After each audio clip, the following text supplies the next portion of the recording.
Guys, the people have gathered here for the nature trail, which starts at 9:30 a.m. Counter entry premises.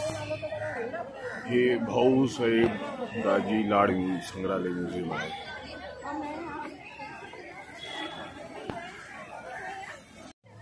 हे असं बाटल्यांचं used बाटल्यांचं प्रदर्शन केलेलं आहे.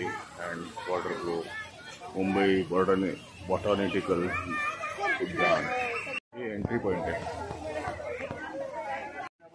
वनस्पती उद्यान व प्राणी संग्रहालयात तुमचं सगळ्यांचं स्वागत. मी डॉक्टर अभिषेक साठम, जीवशास्त्रज्ञ म्हणून काम करतो. जसं वय जास्त याला अपसाईड डाऊन ट्री सुद्धा म्हणतात, कारण आता कित्येक पाणी तर मुळासारखी त्याची पांद्या असा पसरलेलं दिसतं, म्हणून त्याला अपसाईड डाऊन ट्री म्हणतात. पावसाळ्याच्या दिवसात ह्याला पालवी असते, फुलं येतात, फळं येतात. फुलं ही बेलसारखी उलटी लटकलेली असतात. युजली झाडाला फुलं ही अशी येतात, ती फुलं उलटी बेलसारखी लटकलेली. आणि ह्याला चिंचेसारखं एक फळ येतं, म्हणजे सॉसेससारखं फळ येतं, ज्याची टेस्ट चिंचेसारखी असते, म्हणून ह्याला गोडक चिंच म्हणतात. संपूर्ण 53 एकरचा हा परिसर आहे. सुरुवातीला हे गार्डन शिवडी एरियात होतं. शिवडी एरियातलं हे गार्डन लोकल विसिनिटीपासून लांब असल्यामुळे तेव्हा ब्रिटिश किंवा इंडियन वस्तीतली लोकं तिथे जात नव्हती, कारण ते शहरापासून थोडं लांब होतं. तेव्हा ब्रिटिशांनी ठरवलं की ते गार्डन अशा भागात आणायचं जिथे ब्रिटिशांची आणि भारतीयांची वस्ती आहे. आणि ब्रिटिशांना जे काही लंडनमध्ये आहे त्या सगळ्या गोष्टी इथे रेप्लिकेट करायच्या होत्या. तर त्यांनी आपलं BMC बिल्डिंग असेल किंवा CST स्टेशन बनण्याचा आधीचा सर्वात मोठा आणि महत्त्वाकांक्षी प्रकल्प हा होता, जो व्हिक्टोरियाज गार्डन नावाने तेव्हा त्याचं नामकरण करण्यात आलं. तर त्यांनी हे गार्डन बनवलं. ब्रिटिशर्स खूप विजन होत असताना साधारण पुढच्या 10 आणि 15 वर्षाचा विचार केला आहे. ब्रिटिशांनी पुढच्या 100 वर्षांचा विचार करून ठेवला. त्यामुळे त्यांनी हे गार्डन बनवताना मॅक्झिमम लोक इथे येतील. आणि दुसरं बनवलं तो एक ब्रिज, जो ईस्ट आणि वेस्ट मुंबईला कनेक्ट करेल. आणि तिसरं महत्त्वाचं म्हणजे आपण जेव्हा हा येतो आतमध्ये, त्याचा हा मुख्य रस्ता आहे किंवा सेंट्रल ॲक्सिस म्हणतो. या गार्डनला 2 ॲक्सिस आहे, हा सेंट्रल ॲक्सिस आहे आणि अजून एक वाय ॲक्सिस आहे. तर हा सेंट्रल ॲक्सिस त्यांनी पुन्हा बायफर्गेट केलं मल्टिपल पाथवेजमध्ये. त्याच्यामुळे जेव्हा जास्त गर्दी होते तेव्हा व्हिजिटर स्कॅटर्ड होऊ शकतात पूर्ण गार्डन. आणि या मल्टिपल पाथवेजमुळे 64 पॉकेट गार्डन तयार झाले. आणि आत्ता बागेत 6611 झाडं आहेत, 283 प्रजातीतली आणि 6 वेगवेगळ्या खंडातली. मग कुठच्या खंडातलं झाड इकडे नाही. त्याच्यानंतर प्राणी संग्रहालय संपूर्ण हे गार्डन हेरिटेज ग्रेड 2 बीच्या अंडर आहे. कारण इथे बरेच हेरिटेज स्ट्रक्चर, मॉन्युमेंट्स या सगळ्या गोष्टी आहेत. जेव्हा आपण आत येतो तेव्हा ही ट्रॅम्पल आर्च आहे, जी पोरबंदर स्टोनमध्ये बनवली आहे. लंडनमध्ये इन्स्टॉल करण्यात आली. सुरुवातीला पहिलं जे गार्डन आहे तिथे एक मोठा क्लॉक टॉवर आहे. डेव्हिड ससूननी मुंबईला भेट दिला. डेव्हिड ससून एक व्यापारी होते, ज्यू होते, आणि त्यांनी मुंबईसाठी बरंच योगदान दिलं. तर त्यांनी तो क्लॉक टॉवर दिलेला आहे भेट, जो 124 फुटांचा आहे. सुरुवातीला तो मेन रोडवर होता. रोड वायडनिंगच्या वेळी तो अख्खा डिस्मेंटल करून आतमध्ये इन्स्टॉल करण्यात आला. त्याच्यानंतर मागे एक जाळीदार गोष्ट दिसते बघा, एक सर्क्युलर जाळी आहे त्या सिंहाच्या बरोबर मागे सरळ रेषे. तिथे सन डायल आहे, म्हणजे सूर्याच्या प्रकाशावर चालणारं घड्याळ. पूर्वी जेव्हा ॲनालॉग घड्याळ नव्हती तेव्हा सूर्याच्या सावलीवर चालणारी घड्याळ होती, तर ते सन डायल तिथे घेऊन. तर ते क्लॉक टॉवर, सन डायल किंवा ही ट्रॅम्पल आर्च आणि मग समोर बाल शिवाजी आणि जिजाऊंचा जो पुतळा, सगळी गोष्टी एका सरळ रेषेत. आणि त्याच्या मागे जिथे दुसरा ॲक्सिस इंटरसेक्ट करतो तिथे एक मोठा रोज आहे. आणि तुम्ही या बाजूला जो काळा पुतळा बघताय तो आहे किंग अल्बर्ट एडवर्ड सेवन. सगळ्यांना कालाघोडा फेस्टिवल माहीत असतो. तर सुरुवातीला हा 1875 साली हा स्टॅच्यू तिथे इन्स्टॉल केला होता, डेव्हिड ससून लायब्ररीच्या समोर. 1900 हे premises tip of the culture. Albert 7 काळा कलर, काळा घोडा. बरेच जण लोक तर आल्या, काल पण 2-3 मुलं आल्यानंतर अरे छत्रपती शिवाजी म्हणून राणीची बाग, तर ते तसं नाही आहे. हे व्हिक्टोरियाज गार्डन होतं, व्हिक्टोरिया राणी होती म्हणून क्वीन्स गार्डन, त्याचं मराठी भाषांतर झालं राणीची बाग. ते नाव प्रचलित झालं. जिजामाता या राजमाता होत्या, त्या राणी नव्हत्या.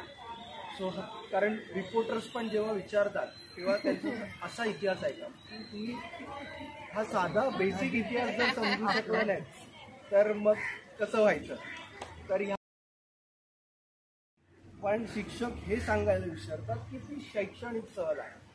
कारण प्राणी संग्रहालय ही अशी जागा आहे की जिथे तुम्ही वेगवेगळ्या प्राणी, पक्षी, वनस्पती तुम्ही एकाच वेळी एकाच ठिकाणी बघू शकता, जे एकाच वेळी जंगलात जाऊन बघणं शक्य नसतं, किंवा ते जरी आपण गेलो तरी तुम्हाला एकाच वेळी त्या गोष्टी दिसणं पॉसिबल नसतं. म्हणून प्राणी संग्रहालय महत्त्वाची असतात. तिथे तुम्ही एका प्रिसाईज एरियामध्ये वेगवेगळे प्राणी, पक्षी आणि त्यांच्या हावभावाचं निरीक्षण करू शकता. म्हणून प्राणी संग्रहालय खूप महत्त्वाची आहे. अथॉरिटी नावाची एक बॉडी आहे गव्हर्नमेंटची, जी भारतातल्या 155 झूजचं रूल्स अँड रेग्युलेशन बघते. तर त्यांनी काही गाईडलाईन्स दिल्या आहेत, त्या आम्हाला फॉलो कराव्या लागतात. त्यानुसार 2017 पासून आपला डेव्हलपमेंट प्लॅन सुरू झाला. 2016ला पेंग्विन आले, 17ला ते लोकांसाठी खुले करण्यात आले.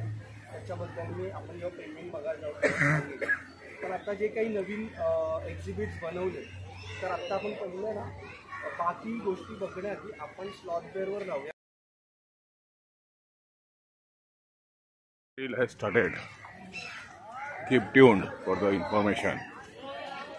मध्ये क्यूज बॉटॅनिकल गार्डन आहे. तिथे ही ह्याची सेम रेप्लिका आहे, त्याचेच रेप्लिकेट ब्रिटिशांनी इथे केलं. तिथं आयर्न रॉडचं संपूर्ण स्ट्रक्चर आहे, त्याच्यावर लाकडी पट्ट्यांनी असं झिगझॅग पॅटर्न केलं, जेणेकरून जे आपलं सनलाईट जी आहे ती डिफ्यूज होऊन आतमध्ये येते आणि आतमध्ये वेगवेगळ्या प्रकारचे फर्न्स, ऑर्किड्सही लावलेले.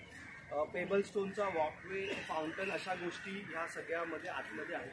पूर्वी हे पर्यटकांसाठी खुलं होतं, पण आपल्याकडच्या लोकांचे सिव्हिक सेन्स आपल्याला माहीत असल्यामुळे सध्या ते पर्यटकांसाठी बंद आहे. जे बॉटनीमध्ये अभ्यास करू इच्छितात त्यांच्यासाठी आपण ते सुरू ठेवतो. So this is the place where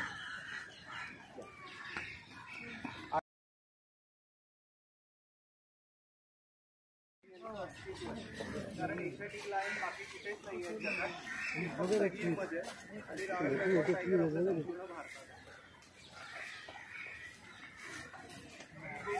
एक्झिबिट्स बनवले म्हणजे नुसतं बनवायचं म्हणून किंवा आर्टिस्टिक काहीतरी बनवायचं असं आपण केलेलं नाही. तर लायनसाठी जे घराची प्रतिकृती आहे ही जे मालधारी आदिवासी लोक आहेत, जे गीर जंगलात लायन बरोबर सहदिवस स्पेंड करतात किंवा कोएक्झिस्ट करतात, त्यांच्या घराची रेप्लिका केलेली. म्हणजे आपण नुसतं प्राण्या पक्ष्यांबद्दल माहिती देत नाही आहे, तर इंडियन कल्चर कशी लोक सहदिवस करतायत ह्याबद्दल सुद्धा आपण इन्फॉर्मेशन देतो. खूप मस्त एरिया आहे. We are exploring the place and doctor is giving good information. सगळ्यांनी इकडे स्लॉथ बेअरकडे येऊन उभे राहा.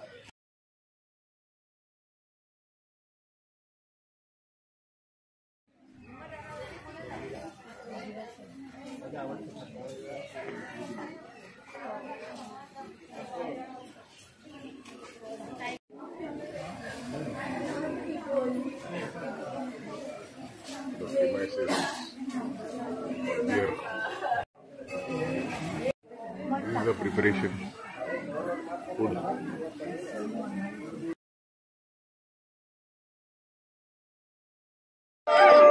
उडी मारायची आहे. 1 2 3 4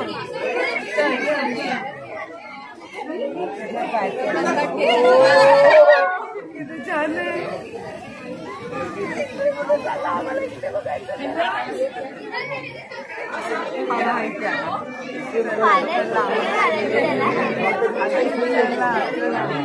इकडे ठेवलंय काय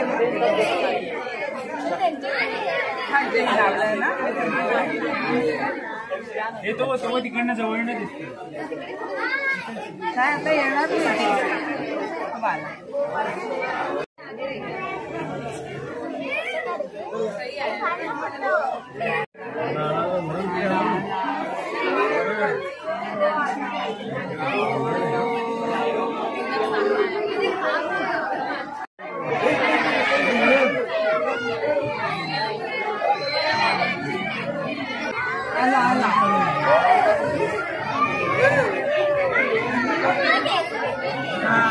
जवळून बघितल्यावर आपल्याला कळतं त्याला किती इरिटेट होत असेल.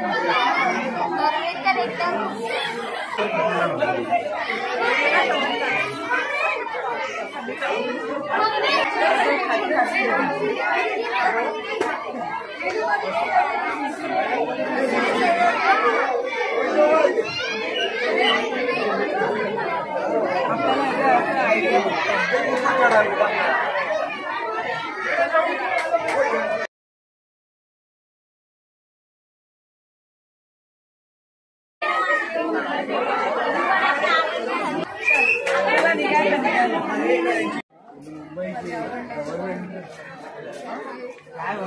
So we are exiting the pier location.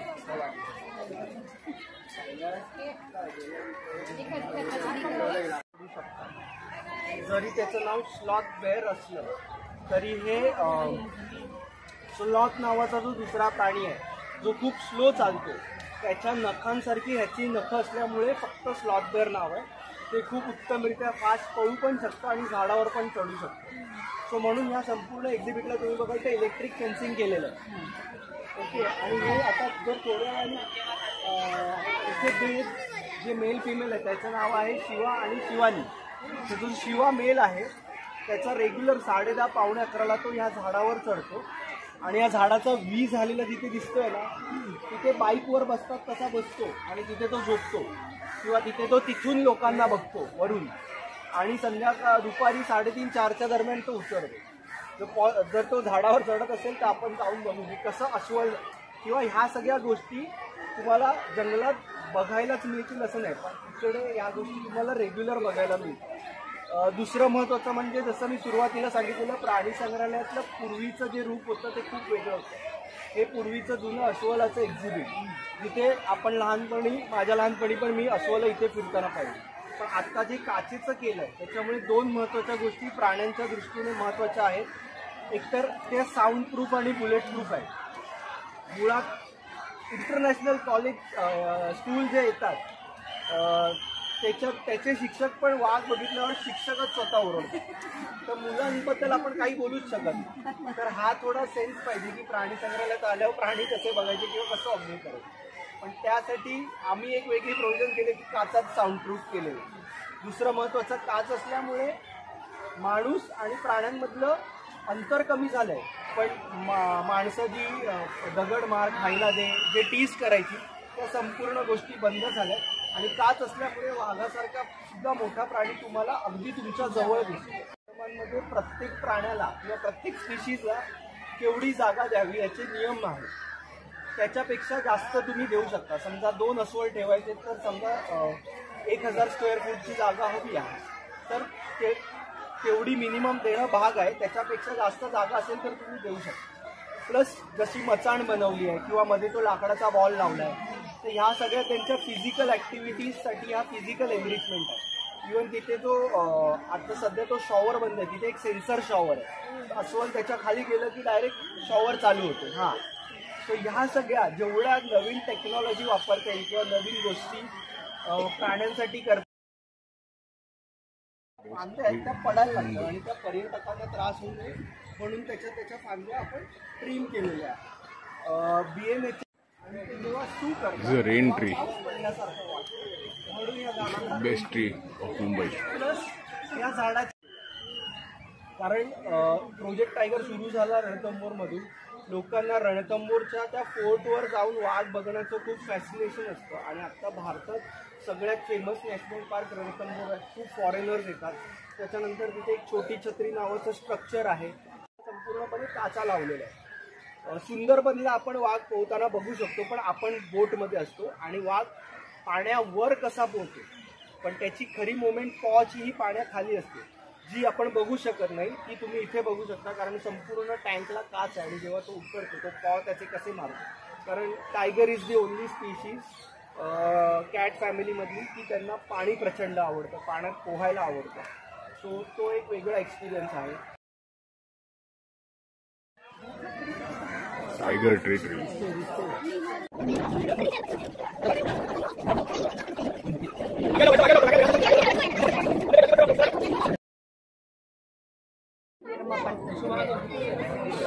आगे चलो आप लोग, आगे बढ़ो, इधर आ जाओ आप लोग, सामने आ जाओ.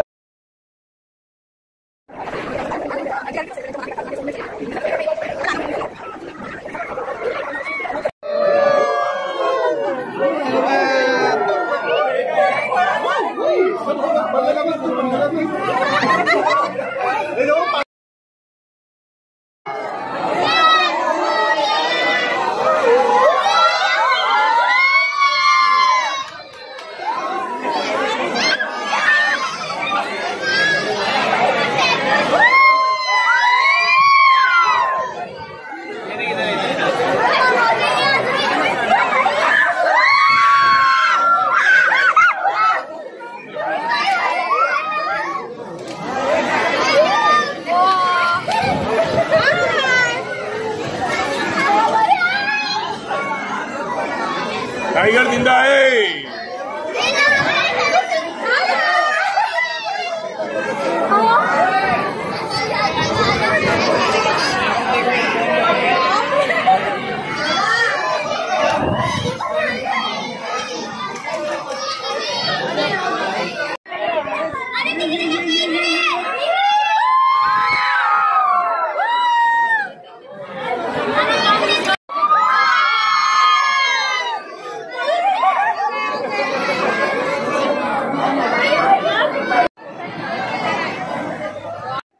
जंगली बदाम झाड.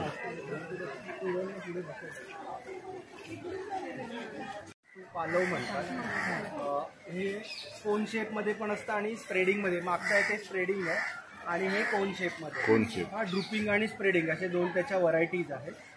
याच्या मागे जी भगव्या रंगाची फुलं दिसतात किंवा किरमिंजी रंगाची, खूप थंड वाटतंय बरोबर. याच कारणासाठी रावणाने सीतेला अशोक वाटिकेत या झाडाखाली ठेवलं, कारण एक प्रकारचा त्रास होऊ नये म्हणून अशोक वाटिकेत रावणाने तिला या झाडाखाली ठेवलं. हे झाड एव्हरग्रीन असतं आणि थंडावा जास्त देतं.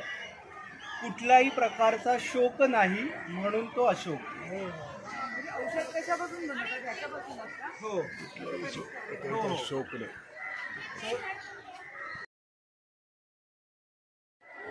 जॅकल म्हणजे कोल्हा, फॉक्स म्हणजे कोकरी, ही मराठी नावं आहेत. आणि मग वाईल्ड डॉग, रानकुत्रा आणि डोमेस्टिक डॉग आपला पाळीव कुत्रा. लोकांना हे इमेजेस पाहून इझिली बायफर्गेशन किंवा आयडेंटिफिकेशन करता यावं यासाठी हे पिक्टोरियल तरस पण असतात, कोल्हे पण असतात. आपली टेरिटरी ते स्वतः मार्क करतात. सो ते टेरिटरी मार्किंग कसं करतात किंवा काय, वाघाचं दिसणं म्हणजे टेरिटरी मार्क करताना वाघ दिसणं कधीतरी आपल्याला दिसतो सफारीमध्ये, पण ह्या प्राण्यांचं हे कसं बघायचं. त्यासाठी आम्ही वाघाची युरिन स्प्रे करतो किंवा बिबट्याची. त्याच्यानंतर त्यांचं बिहेवियर बघणं खूप इंटरेस्टिंग असतं. जिथे जिथे युरिन स्प्रे केली तिथे तिथे ते प्राणी जातात, आपलं अंग घासतात, तो वास घालवायचा प्रयत्न करतात, मग पाण्यात जातात, स्वतःला वॉश करतात, पुन्हा येतात, पुन्हा त्या जागेचा वास घालवतात आणि मग तिथे आपली टेरिटरी मारतात. सो हे बघणं खूप इंटरेस्टिंग असतं. ह्याचे सगळे व्हिडिओज आम्ही आमच्या सोशल मीडियावर विथ एक्सप्लेनेशन पोस्ट केलेले आहे, तर ते तुम्ही तिथे बघू शकता. Candle tree central American tree आहे. त्याच्यामुळे इथे जे काही इन्सेक्ट किंवा त्याच्या परागीभवनासाठी लागणारे इन्सेक्ट किंवा बर्ड्स इथे नसल्यामुळे त्याची फळं या झाडाला येत नाही. पण यातली इंटरेस्टिंग गोष्ट म्हणजे या झाडाला खोडावर फुलं आहेत, ब्रांचेसवर फुलं आली पाहिजेत. या झाडाच्या खोडावर फुलं आहेत. जेव्हा जेव्हा बॉटनीचे शिक्षक किंवा स्टुडंट्स व्हिजिटला येतात, बरेचदा ते लोक काय करतात, फुललेलं फुल दुसऱ्या फुलांवर घासतात. त्याच्यामुळे मेल आणि फिमेल एकमेकांना, ते मेल ऑर्गन फिमेल ऑर्गन एकमेकांना घासल्यामुळे कधी कधी आम्हाला फ्रूट बघता येतं. ते फ्रूट दिसतं मेणबत्तीसारखं, म्हणून त्याला कॅन्डल ट्री म्हणतात. 1862 साली हे गार्डन सुरू झालं. ते 1890 पर्यंत फक्त गार्डन होतं. 1890 मध्ये प्राणी संग्रहालय ॲड झालं. तोपर्यंत फक्त गार्डन असल्यामुळे ब्रिटिशर्स दर संडेला इथे बँड वाजवतात, म्हणून त्याला बँडस्टँड म्हणतात. असे मुंबईत कुपरेजमध्ये आहे, बँड्रा बँडस्टँडला आहे, म्हणून ते बँडस्टँड. हायना लेपर्ड त्या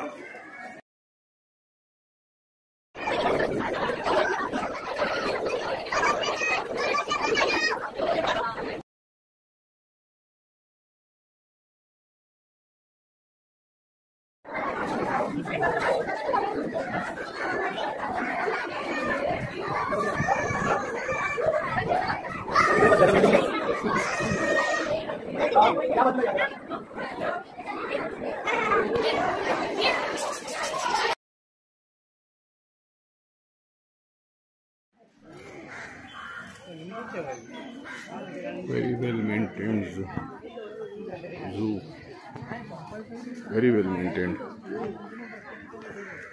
one of the best zoos of maintained by BMC, Mumbai Municipal Corporation.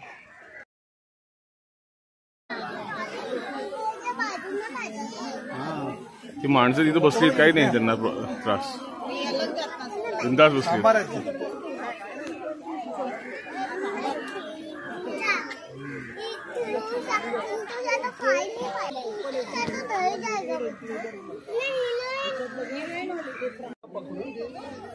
इकडे हे दिसतात ते चितळ, ज्याला आपण स्पॉटेड डिअर म्हणतो, आणि मागच्या बाजूला ना काही छोटे डिअर्स बसले आहेत बघा, जे पिल्लासारखी या झाडाकडे एक बसले बघा, ही छोटी पिल्लासारखी दिसणार.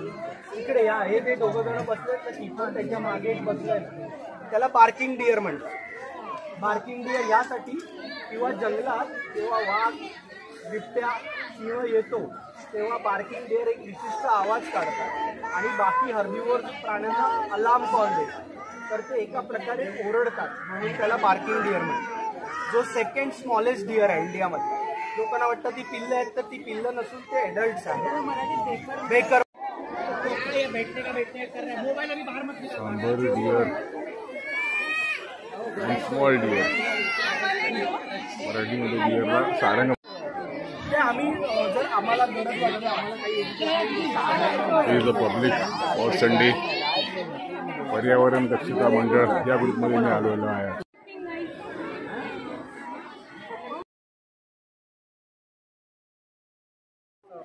एकदम कंदील लटकवल्यासारखं, त्याच्यामुळे ते खूप सुंदर दिसणारं फूल, म्हणून त्याला अप्सरेचं नाव दिलं, ट्री ऑफ हेवन किंवा मराठीमध्ये उर्वशी.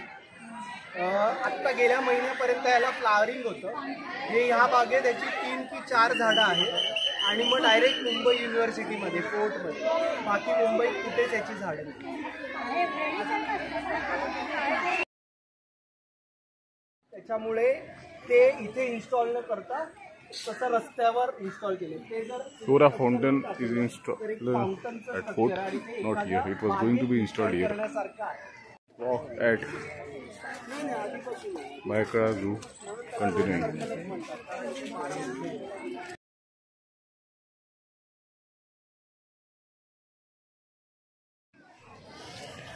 So किती झाडं आहेत मुंबईमध्ये.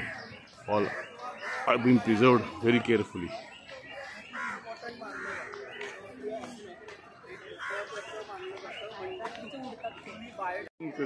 ला जाणार आहे, पण त्याआधी आम्ही क्वीन्स फ्लॉवर राज्य फुल आहे.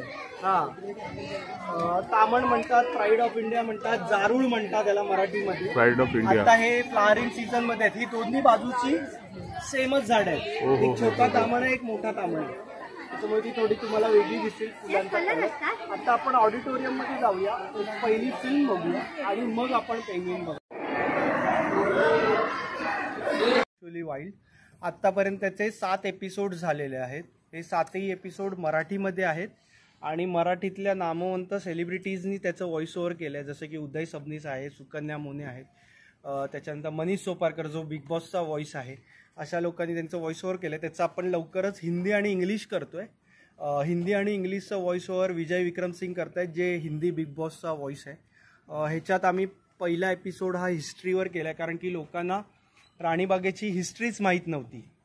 तर ती हिस्ट्री काय आहे, कशाला हे बनलं, कशा पद्धतीने आता त्याचा मेकओव्हर झाला आहे, हे आम्ही पहिल्या एपिसोड्समध्ये सांगितलं आहे. दुसऱ्या एपिसोडमध्ये आपण पेंग्विनबद्दल इन डिटेल्ड, म्हणजे बिहाइंड द सीन्स काय काम चालतं, डॉक्टरांचं काय काम आहे, किंवा कीपर काय काम करतो, किंवा कशा पद्धतीने ही संपूर्ण फॅसिलिटी मेंटेन केली जाते, त्याच्याबद्दल सांगितलं आहे. सुरुवातीला जेव्हा खूप निगेटिव्ह पब्लिसिटी होती पेंग्विन्सबद्दलची, तर त्यात 2 महत्त्वाच्या गोष्टी सांगतो. जेव्हा हा व्हिडिओ आम्ही मुद्दाम प्रेसच्या समोर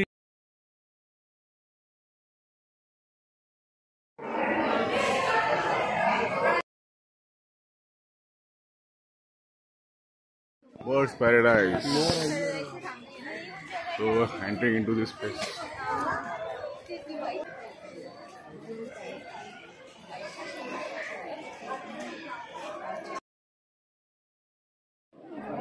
So we are entering the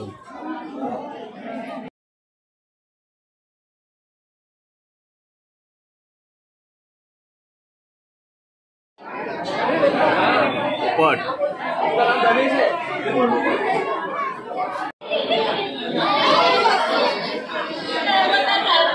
झोका पण आहे बोकडा.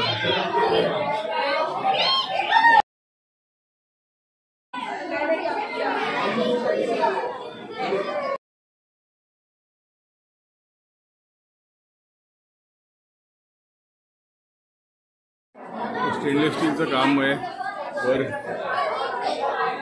पूर्ण गार्डन क्रिएट केलेले रेल फॉर बर्ड्स.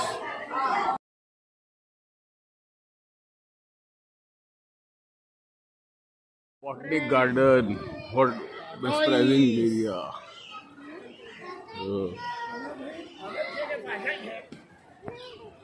मेहनत जी करतात ते जबरदस्त आहे ही झाडं मेंटेन करण्यासाठी, आणि खूप निसर्गमय जागा आहे.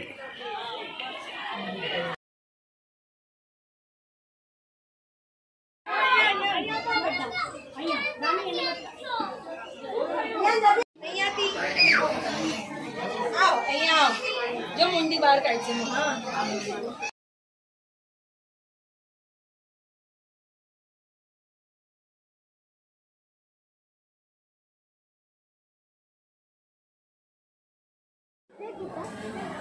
अगर मैं कहूँ मगर से मिलना है तो मिल नहीं सकते.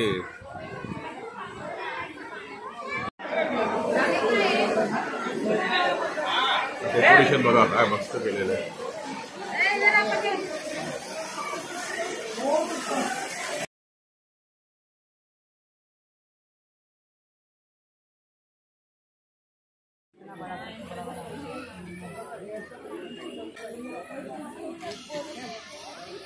Worst place.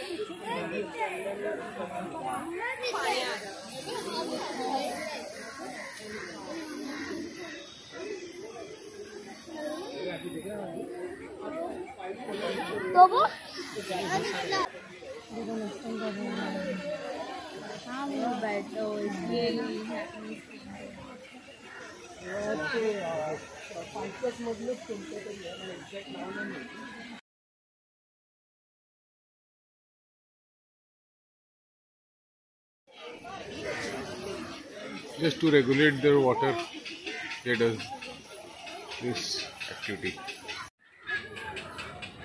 वर घरटं पण आहे.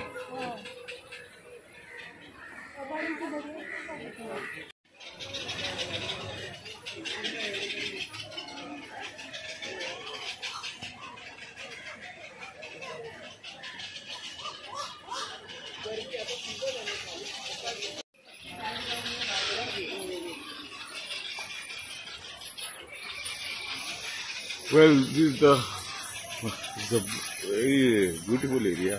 आणि हे असे बार्स अशासाठी लावलेले आहेत साखळ्या की पक्षी बाहेर जाऊ नये.